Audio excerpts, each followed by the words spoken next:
Hey everyone, and welcome to the Arbor DG Sports Channel with your boy Arbor DG. We are in the building. Thank you everyone for subscribing to my channel. Nothing without you guys. Hey man, let's get right into it. The Commanders came out and they was in a dogfight with the Atlanta Falcons and that boy Michael Penix Jr. Michael Penix Jr. came out, a little bit shaky through the interception early, got it out of the system. After that, it was no looking back. Although he had some errant throws out there that I know he wished he can have back, you know what I'm saying? But you can't, Michael Penix, and I'm sorry, buddy. But let's talk about it. Let's talk about it, man. Hey, the Commanders. All you Commander fans out there, be proud of your football team. Your football team came through and they showed out to the maximum. Jaden Daniels carrying the team on his back. You know what I'm saying? Like no other. You know what I'm saying? A rookie carrying the team on his back all year long. Be proud of the MVP of this franchise. He may not be the MVP of the league. In my book, he should be, but he's definitely, and I think that's unanimous amongst all the Commanders fans around the world, that Jaden Daniels, JD5, is the Commanders MVP without a doubt. And I say that simply because you remove Jaden Daniels, you do not have an 11-12 win team. Should be more, but that's neither here nor there. Some games it's about where it needs to be, because we shouldn't have won that Chicago game, but we did. We shouldn't have won that Giant game early in the year, but we did. It's neither here nor there. You know what I'm saying? So a couple of games we shouldn't have won, a couple of games that we shouldn't have lost, a la Pittsburgh. So it balances itself out. So we're right where we're supposed to be. I predicted this team to win anywhere from 7 to 10 or 11 wins. So far, they exceeded my 10-win expectations. But hey, it is what it is. They going for number 12, and I think they could do it against those Cowboys. But that's later time for another time. You know what I'm saying? I was impressed once again with the whole team. They had some challenges, the defense, especially the defense. The defense had challenges at first, but the defense, they've been stepping up. And once again, they made adjustments. We're not world beaters out there on defense.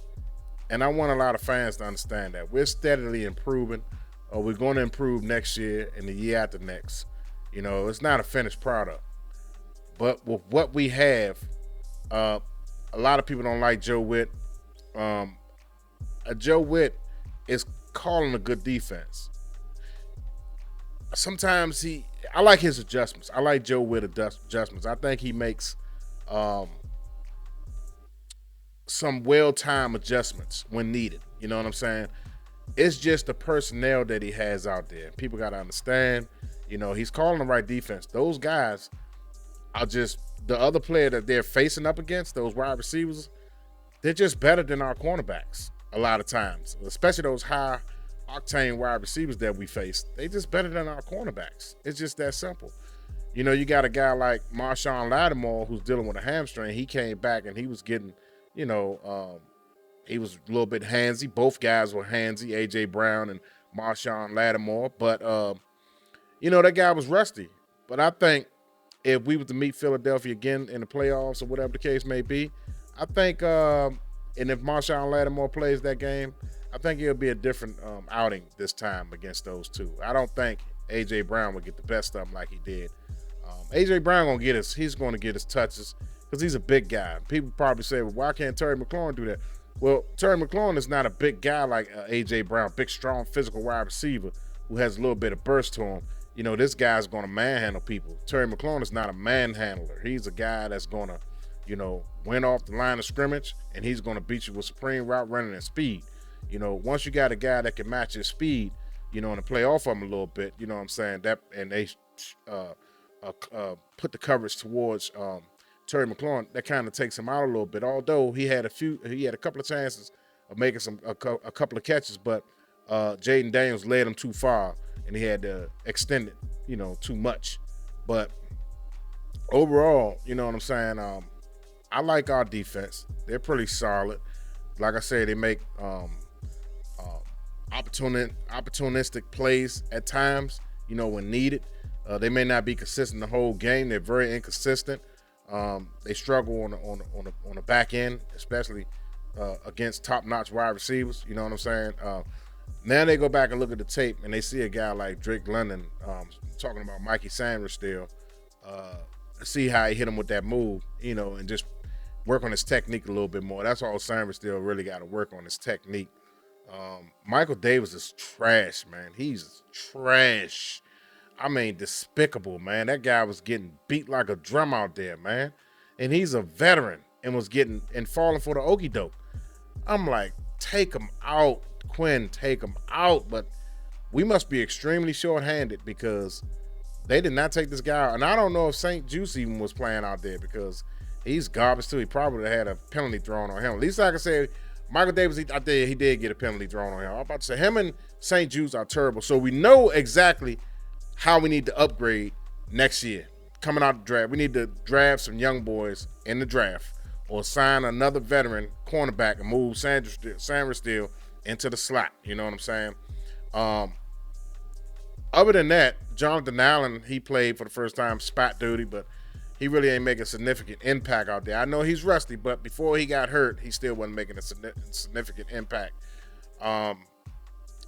Louisville, they had a good game plan against Louisville. They're very familiar with him because he played for Carolina, so they knew how to block Louisville. He really didn't have a major impact on the game, but it did have a silent impact on the game because they had to account for him. He wasn't getting there on the blitz, but he was around. He was around. You know what I'm saying? He was around. I seen him a couple of plays out there flashing a little bit, but it wasn't like the week before, against Philadelphia. Bobby Wagner, solid veteran, man. Hall of Famer, man. He was out there playing to the best of his abilities, man. He's going to give you all he got, man. One play, the running back blew him up. I mean, he tried to come in there and blitz, and that running back stood tall and knocked him back, man. Knocked him all the way back. I was like, wow, never seen that happen before. But it's the first time for everything. I'm pretty sure it wasn't the first time. Bobby Wagner probably got blown up in his career. 13 years, you're bound to get blown up. You're going to win a lot of plays. You're going to lose a lot of plays. He probably been on the more side of winning than losing. Who else out there? Sanders still, I thought, had a good game. Quan Martin, he's a very inconsistent player on that in that safety position. He take a lot of bad angles. I mean, he'd be in position to get interceptions and stuff like that. But this guy, he takes excruciating bad angles. It's mind-boggling. Like, brother, he could be a top 10 safety in this league if he just take the correct angles. I watch him struggle mightily on these bad angles that he take, and I'm like, wow. If only you would have went that way, you would have made the tackle. Fowler, I think Fowler got some pressure out there. He was getting in there. He got one sack or whatever the case may be, but Fowler was doing his job out there today on defense. I think our defense good enough to sustain high-powered offenses as long as our offense are able to combat what the other team is doing. I think our defense is sustainable against those high-powered offenses that can put up 28, 30 points a game. As long as our defense keep them in them 20s, I think we got a chance. You know what I'm saying? Atlanta is a really good offense. They got a lot of talented players on their team. I thought Michael Penix did his thing out there, man. He had moments where he looked like a rookie, and he also had moments where you'd be like, wow. You know what I'm saying? He's going toe-to-toe with Jaden Daniels. But then you see Jaden Daniels. Let's get to Jaden Daniels now. Enough about everybody else. Oh, yeah, Bijan Robinson is a beast, man. He is a beast. He was torturing us in the first half. We had no answer for Bijan Robinson. But in the second half, like I said, Joe Witt Jr. made some adjustments to slow him down. You're not going to stop great players. You contain them, but you can't stop them. Let's just get that out of our heads, man. This guy don't have 1,200 yards for nothing. He did this not only against us, but the other teams too. So everybody thinking that our defense is trash, they're number 10 in the league. And when you go in the playoffs, you need a top 10 defense. And we are a top 10 defense. Enough about everybody else. Let's get to the superstar of the game, man. JD5, MVP of the Commanders. That's right. This guy is on another hemisphere, stratosphere, atmosphere, whatever you want to call it. This guy is not of this place. He's not of this earth. This guy is supreme. This guy delivers in the clutch like no other, man. I mean, he's up there with the greats when it comes to clutch early on in his career. I'm putting it at already. I'm stamping that. This guy had 5 comeback victories this season already. 5. That's just like clutch gene. He has the clutch gene, man. He was born with it. I mean, time after time. Last week against Philly, I thought it couldn't get no better than that final drive against Philly, right? Then he comes in overtime and does it again. And this time in a dominating fashion, just running and he was they was at will, Atlanta's defense. They knew that they didn't have no type of answer for JD5. They had no answer. I mean, he did whatever he wanted to do out there, and they knew it was coming, and they still couldn't stop it. It was almost like playing a video game. You know, the juke move that he hit him with a couple of times. I mean, he was going through the tackles, around the tackles. I mean, this guy was fake like he was running and throwing the ball on the run. You know what I'm saying? I mean, it was, look, you want to take away my best wide receiver? Fine. I'll do it myself. Him and Zacchaeus, once again, and Zach Ertz. I mean, that 3-headed monster right there, it's killing teams right now. Because people thinking, okay, we're gonna shade the coverage over there to Terry McLaurin, and we're gonna try to keep the bookends on the ends, the linebackers and safeties or whatever on the ends, so Jaden Daniels won't run. Man, we're gonna put a spy on him. You do that, now you got the little twitchy Zacchaeus 1-on-1. Now you got Zach Ertz with his big frame going across the middle against a smaller safety. Who you got your money on? I got my money on Zach Ertz every time. Zacchaeus, little crafty guy, he's going to and he's out of there. Catch the ball, run out the catch. I mean, what can you do? You want to take Terry McLaurin out, and then you got the X factor. Jaden Daniels. He's going to find a way. Okay, you want to stop me from running to the outside. Okay. I'll just run in between the tackles then. And then now you got to account not just for me running the outside, but on the inside. Now we're going to put a spy right there in the middle so you can't run up the middle no more. Now, we solved that problem. No, you didn't. Because when we spread you guys out, it's hard to do those things. When you put a guy in motion, it's hard to do those things. You can't have 2 or 3 guys watching the quarterback at all times. Now you got room for 1-on-1. Now you got the other guys going to go crazy out there. That's why the kids and Zach Ertz went crazy. You dig what I'm saying? So if you guys just want to solely concentrate on Jaden Daniels, good luck. Now, I'm going to blitz him. We're going to blitz him. Okay, you're going to get there a few times. But that one time that you're going to get there, that you don't get there, you're going to pay severely. You're going to pay. That's why it's hard to stop this team. This team had 7 points at halftime. Finished with 30 points. That's 23 points they scored in the second half. So this team could score quick. But they didn't score quick. That's the problem. They just scored when they had possessions in the second half.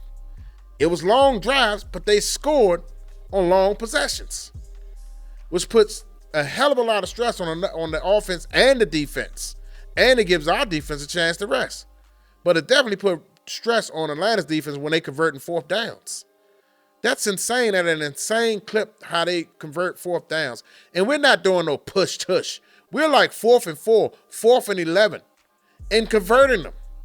It's like this team, it's like Jaden Daniels is willing his way to victory. That's why I call this guy the MVP. He's willing his way. He is not to be denied. I mean, you think you got him dead in the race, right? When he's like 5 yards short, he's running. He's like 5 yards short of the first down. All of a sudden, he hits you with a move, boom, boom, boom, and gets like 10 more yards after that. It's like, bro, what can you do on a defense? What can you do as a defense? It's backbreaking and demoralizing. You can't do nothing. So I was watching Shady McCoy and all them on a NFL show, and he said he doesn't fear the Commanders. He's so much of a Philadelphia Eagles fan. that he disrespect us every time.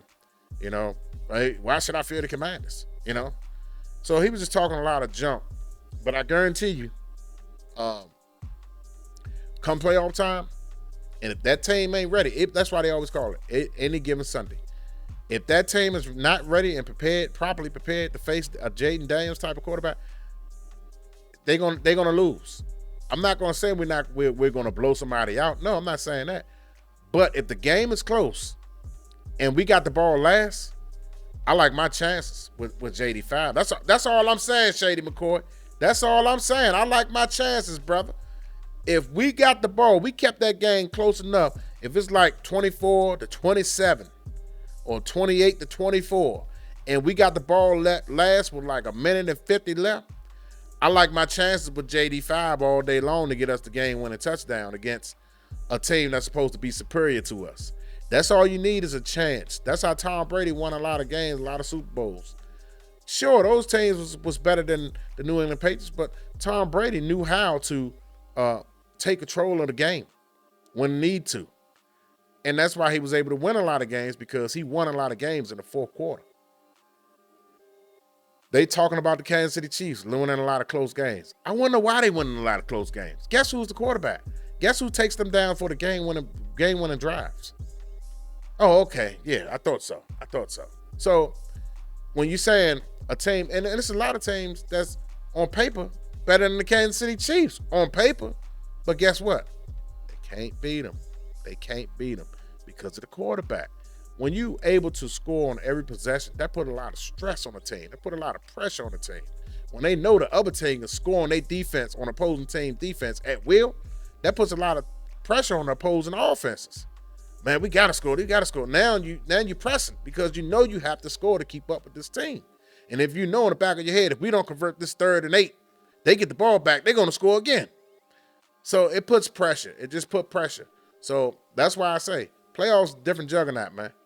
Playoffs different juggernaut. Pressure bust pipes. Whoever the team that's got that clutch gene and got more determination and more focus, more concentration, and more hunger, more passion, than the next team, that's the team that's going to come out on top every single time. But anyway, I know everybody's ecstatic, man. I'm happy. We're in the playoffs, man. We haven't been in the playoffs since 2020. We haven't won more than 10 games since 1991. I remember that year. We won the Super Bowl. I watched it and I celebrated. I was hyped up. And I'm hyped up now, man, because I feel something special. A lot of people saying, oh, they're going to be one and done. Well, you don't know that. I fear no team in the playoffs. I fear no team in the playoffs. Based on what I say from my team, offensively, I fear no team. Now, defensively, we're a little shaken. But I put my money on everything that our offense can score on any defense in the league. No problems. Not saying every time they can score up and down the field, but they can put points up on the board. We can put points up on the board against good defense. We've been doing it all year. So it doesn't matter. So all I'm saying is this. We get in the playoffs, anything can happen. I don't fear no team, and I'm pretty sure Dan Quinn, the way he coached that team and the way he installed stuff into them, they believe in themselves. They feel like they could beat anybody in the playoffs. So let's let it roll, baby. Anyway, this your boy, Albert DG. Thank you all for tuning in. Peace.